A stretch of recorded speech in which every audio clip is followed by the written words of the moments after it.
வணக்கங்களே, Cuddalore TV நேயர்களுக்கு லக்ஷ்மி நாராயணன் அன்பு வணக்கங்கள். இப்போ நம்ம பார்க்க போகிறது வார ராசி பலன் 31ஆம் தேதியிலிருந்து 6ஆம் தேதி வரை எப்படி இருக்க போதான்னு பார்க்கணும். ஸோ எப்போதுமே சொல்கிறதாங்க, லக்னத்தை பாருங்கள். ராசிக்கு பார்ப்பதை விட லக்னத்தை பார்க்க ரொம்ப பர்ஃபெக்டாக இருக்கும். உதாரணமாக ஒரு மகர லக்னம் விருச்சிக ராசினா நீங்கள் விருச்சிக ராசிக்கான பலன்களை பார்க்குறத விட மகர ராசிக்கான பலன்களை பார்க்க ரொம்ப பர்ஃபெக்டாக இருக்கும். முதல்ல வருது பொது பலன்கள், அதுக்கப்புறம் தசாபக்தி பலன்கள். உங்கள் ஜனனகால ஜாதகத்தில் என்ன தசாபக்தி அந்தரங்கள் வருதோ அதை நோட் பண்ணி வச்சு அதை மிங்கிள் பண்ணி பாருங்கள், ரொம்ப பர்ஃபெக்டாக இருக்கும். வீடியோட எண்டில் டிப் ஆஃப் த வீக் இருக்குது, மறக்காமல் பாருங்கள். ரிஷபராசி. ஸோ ரிஷபராசிக்கு பார்த்திங்கன்னா உங்களது ராசி அதிபதி சுக்கிரன் என்ன மாதிரி விஷயங்களை பண்ணுவார் அப்படின் போது, சுக்கிரன் இப்போ உங்களுக்கு 5ல் நீச்சமாகும் போது குழந்தைகள் சம்பந்தமான விஷயங்களில் கொஞ்சம் வருத்தங்கள் இருக்கும். அதே நேரத்தில் கணவன் மனைவிக்குள்ளேயும் ஒரு சின்ன ஒரு ஸ்ட்ரெஸ்ஸஸையோ டென்ஷன்ஸையோ ஏற்படுறதுக்கான குழந்தைகளால் மனக்காயங்கள் ஏற்படுறதுக்கான வாய்ப்புகள் நிறைய இருக்குது. ஸோ அதனால் கொஞ்சம் கவனமாக இருக்கணும். அது மட்டும் இல்லாமல் உங்களுடைய 2, 5ஆம் அதிபதியான புதன் 4ல் இருக்கும்போது குழந்தைகளாக நிறைய ஸ்பெண்ட் பண்ணுறது, குழந்தைகள் விஷயங்கள் ஒரு தெளிவில்லாத தன்மை, கொஞ்சம் பிளாங்காக இருக்கிற ஒரு ஃபீல் இருக்கும். ஸோ அதனால் கொஞ்சம் கவனமாக பொறுமையாக எந்த டிசிஷனும் எடுக்கிறது ரொம்ப ரொம்ப நல்லது.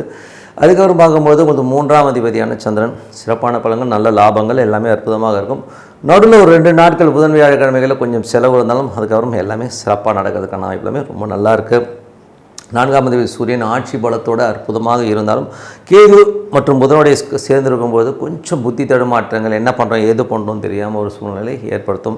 வீடுக்காக கொஞ்சம் பராமரித்து செலவுகள் ஏற்படுறதுக்கான வாய்ப்புகள் நிறைய இருக்குது. ஸோ மற்றபடி கொஞ்சம் செலவு பண்ணும், குழந்தைகளுக்காக கொஞ்சம் செலவு பண்ணுறதோ அடமானம் வைக்கிற மாதிரி விஷயங்கள் ஏற்படுறதுக்கான வாய்ப்புகள் கொஞ்சம் கவனமாக இருந்துக்கிறது ரொம்ப ரொம்ப நல்லது. அதுக்கப்புறம் பார்க்கும்போது உங்களுடைய 6ஆம் அதிபதியான சுக்கிரன் 5ல் இருக்கும்போது வேலையில் கஷ்டங்கள் இருக்கும். கொஞ்சம் வேலையை விட்டுடலாமா அப்படிங்கிற எண்ணங்களும் இருக்கும். ஸோ அதனால் கொஞ்சம் கவனமாக பொறுமையாக இருக்கிறது ரொம்ப ரொம்ப நல்லது. உங்களுடைய 7ஆம் அதிபதி பார்த்திங்கன்னா 2ல் இருக்கிறது, 2-12 இருக்கும்போது கொஞ்சம் ராகுடைய சாரத்தில் இருக்கும்போது கொஞ்சம் எமோஷனாக பேசுகிறது, கடினமான சொற்கள் பச்சையாக பேசணும்னு சொல்லணும் இல்லையா. ஸோ அந்த மாதிரி பேசுகிறதுக்கான வாய்ப்புகளும் கொஞ்சம் கவனமாக இருந்துக்கிறது ரொம்ப ரொம்ப நல்லதுங்க. அதுக்கப்புறம் உங்களது 8ஆம் அதிபதியான குரு 3ல் இருக்கும்போது கற்பனையில் நிறைய விஷயங்கள் இப்படி ஆகிடும் அப்படி ஆகிடும்னு சொல்லிட்டு ஒரு எமோஷன் ஆகிறதுக்கான வாய்ப்புகள் நிறைய இருக்குது. நடக்காத ஒரு விஷயம் இவங்க அப்படி சொன்னாங்க, இப்படி நடந்துடும் அப்படி நடந்துடும் சொல்லிட்டு நைட்லாம் தூங்காமல் இருக்கிறது, என்ன பண்ணுறது ஏது பண்ண தெரியாமல் ஒரு இல்யூஷன்லேயே போகிறது, கற்பனையிலே தன்னைத்தானே வாட்டிக்கிற ஒரு தன்மை இருக்கும். ஸோ அதெல்லாம் கொஞ்சம் அவாய்ட் பண்ணிக்கிறது ரொம்ப ரொம்ப நல்லதுங்க. ஸோ அதுக்கப்புறம் பார்க்கும்போது உங்களுக்கு 9, 10ஆம் அதிபதியான சனி 11ல் சனி வக்கரமாக இருக்கும்போது லாபங்கள் நிறைய வர மாதிரி கொஞ்சம் ஸ்லோ டவுனாக வர மாதிரி ஃபீலிங் கண்டிப்பாக கொடுக்கும். அதுக்கப்புறமா தொழில் ரீதியான விஷயம் நல்ல க்ரோத் இருந்தாலும் கொஞ்சம் ஸ்லோவாக, ரொம்ப வேகமாக இல்லாமல் கொஞ்சம் ஸ்லோவாக வர மாதிரி ஃபீலை கண்டிப்பாக கொடுக்கும். அதுக்கப்புறம் உங்களுக்கு 11ஆம் அதிபதியான செவ்வாய் 2ல் இருக்கும்போது வருமானம் நல்லாயிருக்கும், சுப நிகழ்ச்சி சார்ந்த விஷயங்கள் எல்லாமே அற்புதமாக நடக்கிறதுக்கான வாய்ப்பு நல்லாயிருக்கும். தொழில் ரீதியான விஷயங்களில் ஏதாச்சும் பெருசாக எதிர்பார்த்திங்கன்னா கிடைக்கிறதுக்கான வாய்ப்பு ரொம்ப நல்லா இருக்குங்க. ஸோ இதுவரை பார்த்தது பொது பலன்கள்.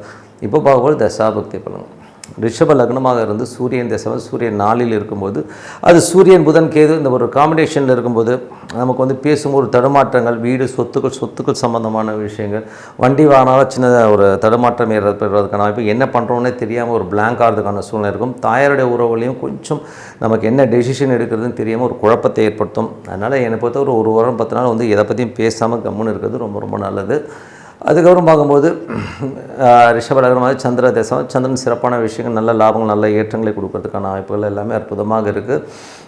பட் தான் நடுவில் கொஞ்சம் புதன் வியாழக்கிழமைகளில் கொஞ்சம் செலவுகள் ஏற்படுறதுக்கான வாய்ப்புகள் நிறைய இருக்குங்க. ஸோ அதுக்கப்புறம் ரிஷபலக்னம் செவ்வாய் தசை செவ்வாய் 7ஆம் அதிபதி 2ல் இருக்கும்போது வாக்குவன்மையால் பெரிய சம்பாத்தியம் பண்ணுறது, தொழில் ரீதியான விஷயம் பெரிய கற்பனை பண்ணுறதுக்கான வாய்ப்பு எல்லாமே ரொம்ப அற்புதமாக இருக்குது. கொஞ்சம் கோபதாபமான பேச்சுக்களை தவிர்த்துக்கிறது ரொம்ப ரொம்ப நல்லது. ரிஷப லக்னமாக ராகு ராகு 10ல் இருக்கும்போது அதுவும் செவ்வாயுடைய சாரத்தில் இருக்கும்போது நிறைய முயற்சிகள், பெரிய தொழில் ரீதியான விஷயங்கள், பெரிய பிஸ்னஸில் பெருசாக சாதிக்கணுங்கிற எண்ணங்கள்லாம் இருக்கும். ஸோ அதெல்லாமே ரொம்ப அற்புதமாக இருக்குது. ரிஷப லக்னமாக குரு தசா புத்தி அந்தரங்கள். குரு 8ஆம் அதிபதி 3ல் இருக்கும்போது கற்பனையில் நிறைய விஷயங்களை உள்ளுக்குள்ளே போட்டு நம்ம நிறைய ஸ்ட்ரெஸ் ஆகிப்போம். ஸோ அவாய்ட் பண்ணிக்கிறது ரொம்ப ரொம்ப நல்லது. அது மட்டும் இது புதனுடைய சாரத்தில் கலகங்கள், இவங்க இப்படி சொல்லிட்டாங்க இவங்க இப்படி சொல்லிட்டாங்கன்னு சொல்லிட்டு நமக்குள்ளேயே கற்பனையிலே கலகம் பண்ணுறதெல்லாம் இருக்கும். ஸோ அதெல்லாம் அவாய்ட் பண்ணிக்கிறது நல்லது. என்ன நடந்தாலும் எது மெய்ப்பொருள் காண்பது அறிவுங்கிறது தான் உண்மை.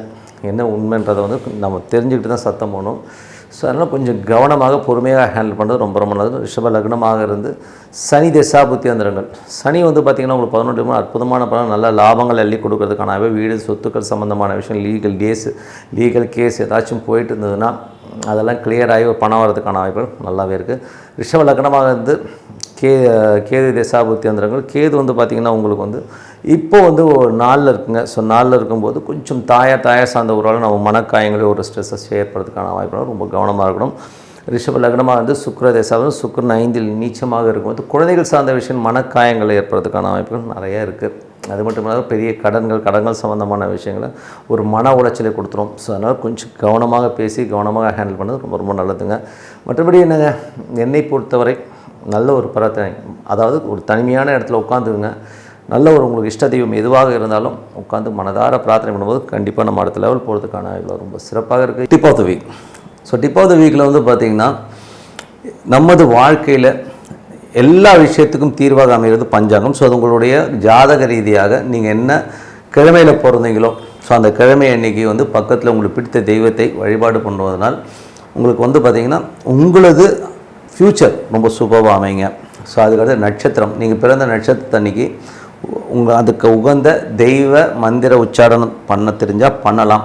இல்லைன்னா அந்த தெய்வத்தை போய் வழிபாடு பண்ணும்போது அற்புதமான பலன்கள். அந்த நட்சத்திரத்தன்னைக்கு யாருக்காவது தான தர்மங்கள் பண்ணும்போது உங்களுக்கு வந்து பார்த்திங்கன்னா ப்ரெசண்ட்டில் உள்ள பிரச்சனைகள், அதாவது இப்போ கரண்ட்டில் வந்து நீங்கள் ரொம்ப பிரச்சனையாக இருக்கிறீங்கன்னா இந்த ப்ரெசண்ட்டில் இருக்க பிரச்சனைகள் எல்லாமே தீர்வு பண்ணுறதுக்கான விஷயங்கள் எல்லாமே ரொம்ப அற்புதமாக இருக்கும்.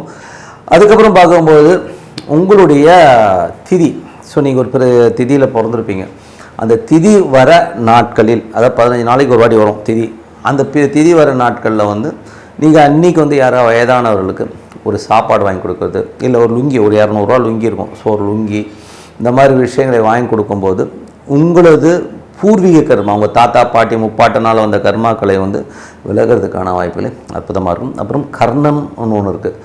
ஸோ நீங்கள் எந்த கர்ணத்தில் பிறந்தீர்களோ அந்த கர்ணநாதனை வழிபாடு பண்ணுறது ரொம்ப அற்புதமாக இருக்கும். அந்த கர்ணநாதன் யாருன்னு பார்த்துக்கோங்க. சில பேருக்கு முருகன் வரும், சில பேருக்கு வந்து மகாலட்சுமி வரும், அந்த மாதிரி எது வருதுன்னு பார்ப்போம். இப்போ பவானி வரும், துர்கை வரும், ஓகேங்களா. ஸோ அந்த மாதிரி பாலம்னா ஐயப்பன் வரும். ஸோ அந்த மாதிரி எந்த கர்ணத்தில் பிறந்தார்களோ அந்த தெய்வத்தை வழிபாடு பண்ணுறது, அந்த தெய்வத்தின் உச்சாரண மந்திரங்களை டெய்லி உச்சாரணம் பண்ணும்பொழுது உங்களுக்கு வந்து அந்த தெய்வம் வந்து உள்ளுக்குள்ளே வந்த போது உங்களுக்கு ரொம்ப ஒரு சேஃப்டி மெஷராக இருக்கும். சேஃப்டினா கிட்டத்தட்ட யாருமே உங்களை நெருங்க முடியாது.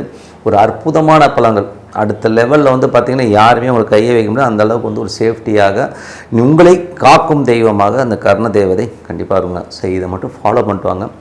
அற்புதமான பலன் கிட்டத்தட்ட வந்து நீங்கள் அடுத்த லெவல் போகிறதுக்கு நல்லாவே தெரியும். அந்த ரிலாக்ஸேஷன் தெரியும். நீங்கள் வந்து அற்புதமாக லைஃப்பில் வந்து ஒரு பெரிய லெவலில் உங்கள் பழைய கர்மாக்கள்லாம் நீங்கி உங்கள் லைஃப் மட்டுமல்ல உங்கள் வம்சா வழிக்கே வந்து ஒரு பெரிய விஷயமாக மாறும். இதை வந்து ஃபாலோ பண்ணிட்டு வாங்க சொல்லிட்டு உங்களது விடைபெறுவது உங்கள் லட்சுமி நாராயணன். நன்றி, வணக்கம். கடவுள் அருள் டிவியை பார்த்தமைக்க நன்றிகள். மேலும் இது போன்ற தகவல்களை தெரிந்து கொள்ள கடவுள் அருள் டிவியை சப்ஸ்கிரைப் செய்யுங்கள். மறக்காமல் பெல் ஐக்கானை கிளிக் செய்யுங்கள்.